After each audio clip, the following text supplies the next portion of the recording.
Survivor, I have great news for those of you who are fed up with the map creation in vanilla 7 Days to Die and end up turning to tools like Nitrogen or KingGen to be able to customize your maps to your preference. So, not to jump ahead too far, but I will be covering what the FunPimps have announced as far as map generation settings, how they've improved in making it faster, giving you more random biomes, randomized city districts where you can tweak your terrain, the frequency of cities, and more. While they have not shown all this, they have shown some. It is great to hear them finally implementing something so important into the vanilla game.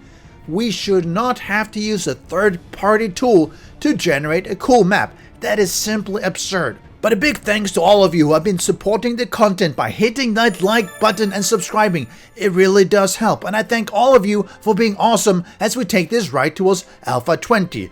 Let's listen to the FunPimps. A brand new RandomGen.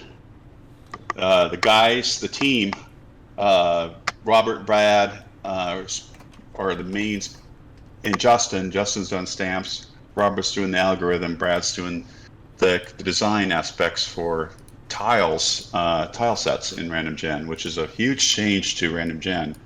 Not only is RandomGen faster, it has random biomes. There's districts, so these districts have downtown, city center, industrial, commercial, residential, rural, country, town, wilderness, country, residential.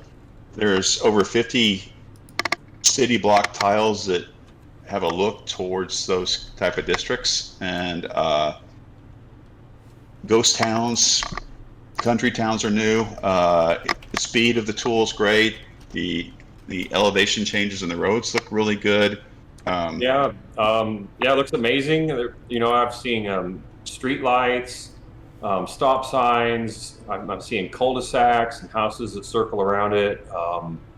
It has custom map support, so you can tweak the terrain, the frequency of POIs, the city frequencies in the previewer to your liking.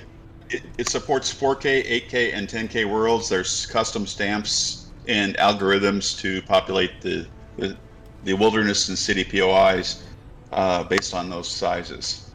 And I will say one more thing that impressed me. I was running through the wilderness and I saw mountain ranges so large, I haven't seen anything like it since Alpha 16.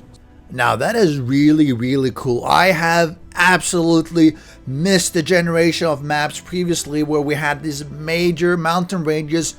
They didn't talk about having lakes and oceans. I do hope they get that, because that was really cool when you had that, even a nice big lake in the middle of your map and stuff like that with surrounding mountains and things, just to give you a lot of different kind of biomes and views as you explore. But the next piece is going to be really amazing, where they highlight that essentially the distant dynamic terrain will be updated for at least player bases, and they give some great information about how it works, what settings they are.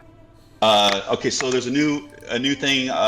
So a guy named Danny Richardson, who's been modding 7 Days for quite some time, he came to the FunPimps with a dream and an idea and a prototype of dynamically rendered imposters, meaning your player bases, when you go in the distance, it'll change them. If you build a tower to the sky that's your base, it'll represent that in the distant terrain, so you can see your base, and you can see opposing guy's base if you're playing PvP, or your friend's base at the distance. And so we liked what he was doing. We hired him, and there's some options in the game menu, but the default option is going to be able to render your own player bases near your bedroll and land claim.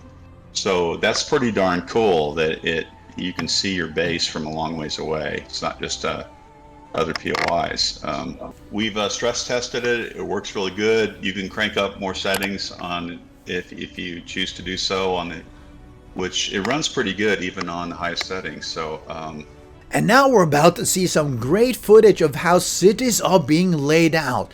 In a nutshell, it's made up of different size tiles generated around a random road tile set that is being laid out, where each tile, each of these road tiles and each of these created tiles can have random parts as part of being generated.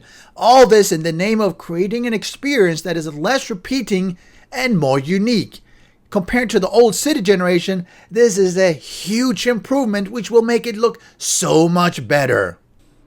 Go ahead. So you see these those areas there that are kind of have volumes, and the arrows show the facing direction. The volumes show the type of POI or the size bucket, if you will. The level designers have been working hard. They have organized a lot of the POIs into about 4 sizes: small, medium, large, and extra large. And so this tile here is a downtown city area. You see a clock tower there for downtown, but it will randomly pick this tile to lay out in a RandomGen town, and it'll randomly pick the contents of this. There's even the magic button. There's even parts spawners that can expand it. But Okay, so disregard the flashing on the bottoms of it. Like Z fighting, they call it. Z fighting. So it's loading in random POIs into this tile that fit the description of belonging in downtown and being of a particular size category. These tiles have a lot of interest in them. There's potential parts that spawn. There's some of them have sewers that you can go into with zombies. Yeah, it's totally awesome.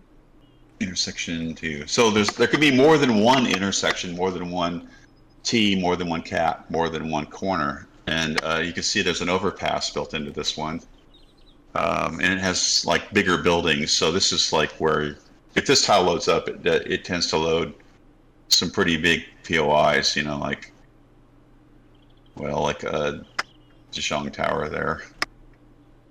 And there's over 50 tiles and growing. So the guys can make variations of these, and then they can add more into the small, medium, large, extra large with the tags for the particular type of districts they are.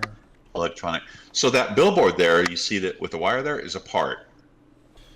So that's a part, and what it does is it says, all right, there's a chance for this billboard to be here, or it could be a different billboard, it could be nothing. There's some of the city tiles, they actually excavated giant holes with parts, which is really quite cool. So you can have a city intersection that flows through with traffic, or sometimes there's a great big gaping hole and there's a bulldozer and roadblocks, All of this is great news. Getting map generating settings finally to the client to tweak your world, more randomness as part of terrain and biomes, part of cities, the PIs, the layout is really going to help make each map, each city so much more enjoyable to explore. Much less of everything looks the same and a lot more of uniqueness to explore. 10 out of 10. This is simply stunning.